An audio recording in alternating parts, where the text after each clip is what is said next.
The best of Money Matters. The Big Story. Welcome to The Big Story. I'm Hongbin Jeong. Singapore has marked off its 14th general election, and it has been eventful to say the least. Singaporeans have returned the PAP to power with 65.57% of the popular vote, a commanding swing from its 61.24% share in the last general election. Voters overwhelmingly endorsed the ruling party, which secured 87 of 97 seats in an election that took place against a backdrop of global uncertainty and trade wars. They gave Prime Minister Lawrence Wong the clear mandate that he had sought in his first electoral contest as head of government and leader of the PAP. Now, GE2025 shook up Singapore's political landscape in more ways than one. Shifting alliances, unexpected or was it expected outcomes, and a changing voter base have left many asking what just happened and what's next. Well, to tell us more, joining us now is Zakir Hussain, who's the associate editor of the Straits Times. Hi, Zakir. Welcome to the show. Hi. Thank you so much for joining us. Zakir, just to start off our interview here, what were your initial thoughts on the results of GE 2025 this year? I think it came as a bit of a surprise because many had expected the PAP to, not get such a high vote share given some of the issues were still percolating on the ground. Cost of living, unhappiness over certain issues and so on.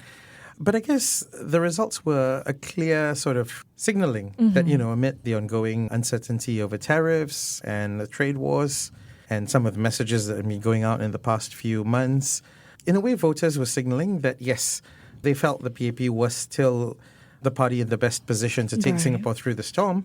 But at the same time, I think if you drill down to the votes and the percentage share in the areas where the Workers' Party contested, I think people also signaled that they did want some form of opposition in Parliament, and they wanted a credible and opposition, in fact, an opposition that maybe they were familiar with. Right. And I think the results in some of those seats also reflected that. Well, then how has the PAP reacted to the results so far? I think with a bit of introspection, I guess they felt, it was a good show of unity and support in kind of how people were responding to some of this uncertainty. But I think they'll probably also drill down and look at the reasons why, some of the areas, Punggol, Tampines, and even Jalan Kayu, for instance, some of the fights were quite close and intense. Yeah. And in the past few days of the campaign, you see, heavyweights, PM, DPM, go down to these areas to lend their support and to speak at rallies there as well. Right. What about the WP and the rest of the opposition parties? I think within the WP, there was some disappointment that they didn't, make gains they thought they would. But if you look at the WP strategy and its approach all along, it's clear that it's in this for the long haul, right? If it didn't do so well this time around, it'll try and come back the next time. And I think they were very good in their ground game, I'd say, in these constituencies. As for the other opposition parties, I think you've seen some of the remarks by their leaders. They felt perhaps, their message wasn't as clear. And I think, in fact, for some of the smaller parties, in a way, it was a very clear rejection of their approach from voters. I think people do want an opposition, but at the same time, I think the Singaporean voters are quite discerning, and they will not vote for any opposition. Well, taking a look at the voter turnout as well, the 2025 general election saw the lowest turnout in a GE in recent years, with 7.53% of registered voters not voting, so about 92.5% voted. Zakir, this year's election saw a historic low voter turnout. What contributed to this decline, you think? I think one key factor was the fact that the election was called, in the middle of a long weekend, I'd say. You had Labor Day on Thursday. Many folks would have taken Friday off and kind of taken a short trip out of town. And I think if many people make plans well in advance, I think they weren't going to really cancel them to come back to vote. So I think that played a factor. And I think some people noticed that in some of the constituencies with a larger proportion of, say, private and better off residents, the absentee rate was slightly higher. But I think one other factor that we can't discount with kind of declining voter turnout is we're also very much an aging society, and in some of the constituencies where there are many older residents, I think you might get residents who are not very mobile or bedridden and so on, and I think they wouldn't sort of, be able to go out and vote. And I think that also accounts for a bit of the drop in voter turnout. And I think if you look at the voter turnout figure for the last election, it was 95.8. But bear in mind, that was during COVID and people weren't really able to travel. So, given that, I think the 92.5 we saw this year was not such a bad absentee rate after all. Well, with that said, is the increase in voter absenteeism rate as a worrying trend heading into the next election? I don't think it is. It's not much of a trend, and I think people are also conscious that voting is compulsory, right? Right. And if you don't vote, you would have to pay a small penalty to get yourself reinstated to the rolls. I'd say an indicator of maybe unhappiness or dissatisfaction with both sides on the slate could be the spoiled ballot rate, right? And you did see, I think, a handful of constituencies with rejected votes of close to or above 3%. Well, now that the dust has kind of settled with GE 2025, how would you describe the overall sentiment of voters post GE 2025? Was there a sense of optimism or, disillusionment? It's hard to say. I'd say amongst those who are supportive of the PAP, clearly, they're optimistic. But I think there's also some disillusionment, especially among those who were strongly rooting for the opposition and who felt, maybe this election could see more opposition in Parliament. But I think it's hard to gauge at this stage. I think the overall sentiment was, okay, we've got the election over and past us. Let's hope the government continues to be more responsive to our needs, especially given the lingering economic uncertainty in the months ahead. Right. I think some of the disillusionment comes from because some had expected PAP to stumble this, general election, given that it's led by party chief Lawrence Wong for the first time, right? Why were so many voters, despite expressing dissatisfaction with certain candidates, still chose to vote for the PAP? What does this tell us about the so-called silent voters? I think we shouldn't underestimate the sort of thought that goes into how people make their choices at the ballot box. And I think things like cooling off day, where people, after the heat of the campaign, had a full day to reflect on their vote and choices, as well as sort of the general sentiment around the world. I think Singapore wasn't unique. You saw in the polls in Canada last week and in Australia on the same day, the incumbents, who had delivered, even though there was some unhappiness, continued to retain support because people felt, well, I may not be entirely happy with what's going on, but I look at the alternatives and the other options, and I think, I'm going to make a choice and hope the people I know continue to kind of continue with policies and kind of find ways to kind of lead the country out of the current situation it finds itself in. Do you think the fear played a significant role in shaping voters' decision this year, especially given the global uncertainty that we're facing? Perhaps, the fear of instability versus the desire for a strong mandate. I think a little bit of that was at play.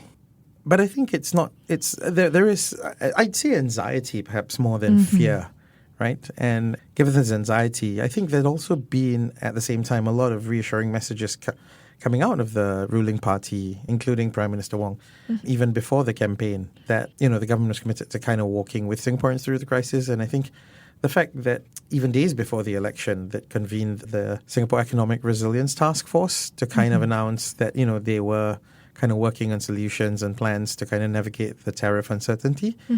I think some of that did play a part in kind of influencing how voters assessed the ruling party. Makes sense.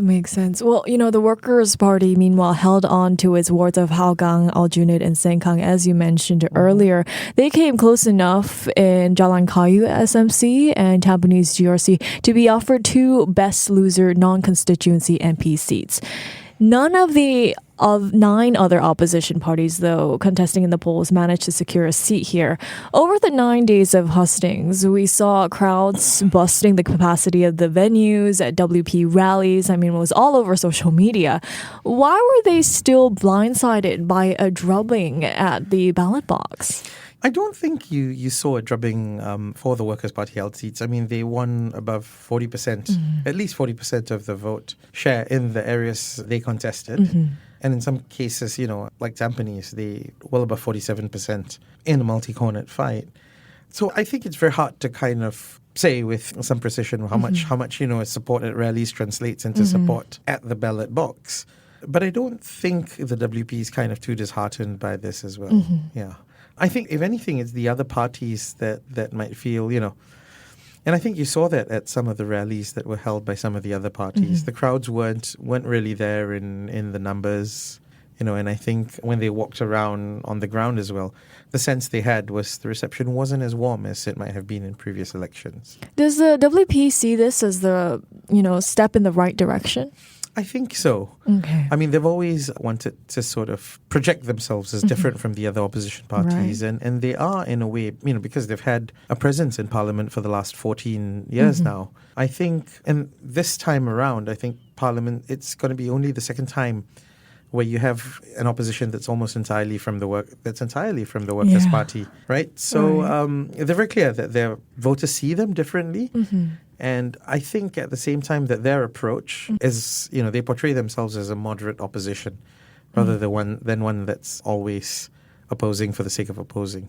So is Singapore now moving toward a de facto two-party system, especially when it comes to, WP's dominance over smaller opposition players? You could say that, although some people might say it's sort of 1.5 party system, given that the Workers' Party, I think consciously also, didn't contest all the seats. And in fact, it didn't even contest 1/3 of the seats, right? And I think some of it was because they wanted to reassure voters that, yes, even though we want to kind of move closer to denying the PAP a 2/3 majority, they sensed that maybe this was not the election or the time to do that just yet. And they didn't contest. I mean, they contested 26 seats out of 97. Well, on that note, no other opposition parties, they weren't able to secure an NCMP spot. In fact, the PAP winning 87 of 97 seats. Some analysts call it a return to the party's post-2000 dominance. So how will the parliament look like now? And will this election, signify any long-term change in Singapore's political landscape? I don't think I'd say we're returning to the post-2000 political dominance. I think we're probably going to see Parliament, maybe return to sort of what it was like between 2015 and 2020 when the WP was the only opposition. In a way, you're going to see livelier, perhaps longer debates with 12 Workers' Party MPs. But at the same time, I think it'll also be the second Parliament in a row where there is sort of a formal role given for leader of the opposition, right? We saw on Tuesday how the Prime Minister said WP Chief Pritam Singh would remain as leader of the opposition with the privileges and perks and the rights to sort of speak up in debates first and so on. And I think it's a signal that, look, the opposition has a permanent presence and role in Parliament and in Singapore's politics. And this extends outside Parliament, right? So say on parliamentary delegations or trips abroad, they do kind of try to include a member or two from the opposition. On many parliamentary committees, the opposition is also reflected and represented. And I think it really is, in the long term, the opposition is a reality in Singapore's political landscape. And in the medium to long term, I guess the open question is whether the opposition, the extent to which it can contribute policy making and to processes in Parliament, I think that's what voters kind of await and would want to see happen over the next 5 years. Well, on that note, given the results, what do you think will be in the minds of Singaporeans and voters for the next 5 years? Some of the pressing issues that were raised at the election will continue to be there. Cost of living, inflation, as well as some hot topic issues like housing, right? The pace of immigration and our immigration policies. I think how the government adjusts policies to kind of meet some of these demands and be a bit more responsive to citizens' needs, I think will be a key question. And that itself will determine how the PAP and opposition parties continue to do at the next election. Right. The sense is, and I think you've often heard PAP MPs say, well, actually, now we've won the election. I think the work for the next election starts the day after the last election. And I think you're beginning to see some of that said by the opposition as well. Right. And Zakir, finally, before we let you go here, what will be the first order of business for the government post-elections? So I think we'll probably await, the cabinet reshuffle and the formation of the new government. I'd expect that to happen probably in the coming weeks or so. Okay. And given the ongoing uncertainty abroad and in the economy. And I think once that happens, you probably might see the opening of Parliament in a couple of months or so. And I think we can expect that to happen around or before National Day. Right. Well, thank you so much, Zakir, for joining me today. Thank you. Thank you. We've been speaking to Zakir Hussain, who is Associate Editor of the Straits Times. This has been The Big Story with me, Hongbin Jeong. To listen to more great interviews, download our podcasts at audio.sg or download the audio app. That's AWEDIO, audio at the App Store and Google Play.